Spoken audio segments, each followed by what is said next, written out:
Si la chapelle Sainte-Thérèse est surtout connue pour ses vitraux, elle révèle en son sein un autre trésor, son orgue. S'il n'est pas issu des mains d'un célèbre facteur comme celui de la cathédrale, il a cependant une particularité qui le rend inestimable. Il a été fabriqué par deux Lucenais, le frère Augustin et Maurice Verdon. Tout débute il y a 25 ans alors que vont commencer les travaux de restauration de cette chapelle. J'étais menuisier ébéniste, je participais avec les autres ouvriers et peu à peu est venu pour moi qu'il fallait un petit instrument. Alors cet instrument, j'en parle aux responsables, à mes supérieurs, il manque quelque chose pour que notre chapelle soit accueillante et priante. Je propose qu'il y ait un orgue. Alors, il m'a tout de suite répondu, mais il faut des sous. Comment trouver les sous? Alors c'est là que je dis, écoutez, pour moi, c'est pas une question de sous, je le fais moi-même. Je le construis et je trouverai bien un ami qui va faire le travail avec moi. Monsieur Maurice Verdon sera sûrement ravi de pouvoir participer à quelque chose qui lui tient à cœur également. Sans hésiter, effectivement, Maurice Verdon accepte le défi. Les deux amis vont alors s'inspirer du traité de manufacture de Dom Bedos, un grand facteur d'orgue du XVIIIe siècle. Cet ouvrage et l'observation attentive du cavaillé-col de la cathédrale seront les seules aides de ces deux constructeurs amateurs qui mettront 2 ans et demi à venir à bout de la tâche. L'orgue, il faut le dire, est composé de 324 tuyaux fabriqués les uns après les autres avec minutie. Alors il suffit de faire un tuyau comme ça. Puis alors là, il y a un morceau qu'on colle et il y a juste une petite fente là pour laisser passer le vent. Le vent qui vient se briser sur la lèvre supérieure, on appelle ça. Alors une moitié de l'air qui s'en va dehors, puis l'autre qui s'en va dedans pour mettre le tuyau en vibration.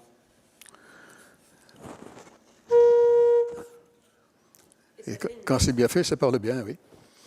Et alors il y a une chose, il y a des tuyaux ouverts et puis des tuyaux bouchés.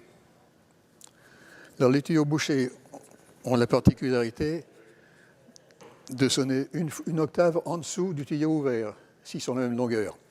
Alors ceux deux-là, vous voyez, il y en a un qui fait presque le double de l'autre, parce que si on avait le bouchon là, il fait le double de la grandeur, et par contre, il donne à peu près la même note.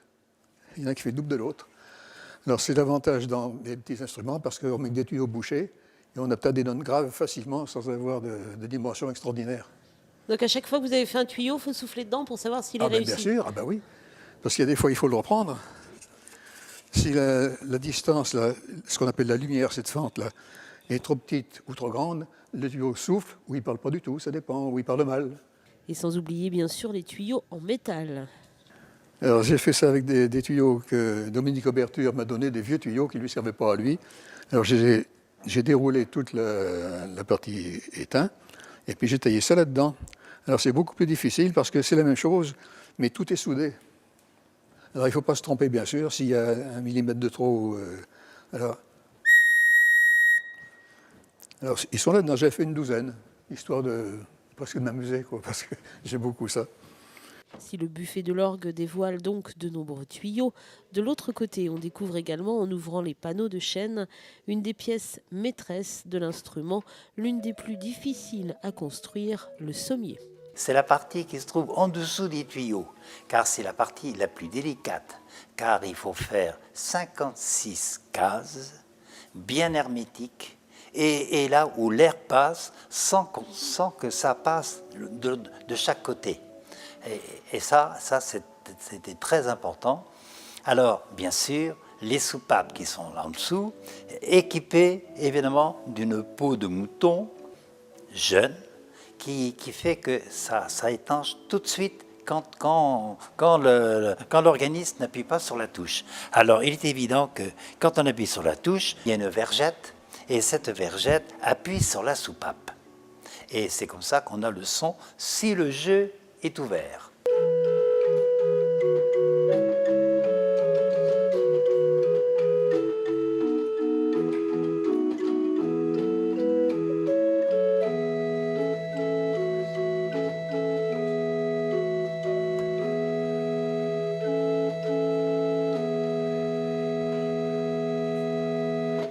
Après une somme de travail considérable, l'orgue a finalement été officiellement inauguré le 1er octobre 1990 et les deux hommes se souviennent très bien de la première fois où ils l'ont entendu sonner. Ah ben ça nous fait plaisir, oui. Mais quand il a commencé à jouer pour la première fois, il n'y avait que 2 jeux demi, 2 rangées de tuyaux seulement. On a dit, on va voir ce que ça donne déjà. Alors, satisfait, on a continué après, bien sûr. Évidemment, il faut avoir de bonnes oreilles qui peuvent accepter. Hein. Mais autrement, ça se passe très bien.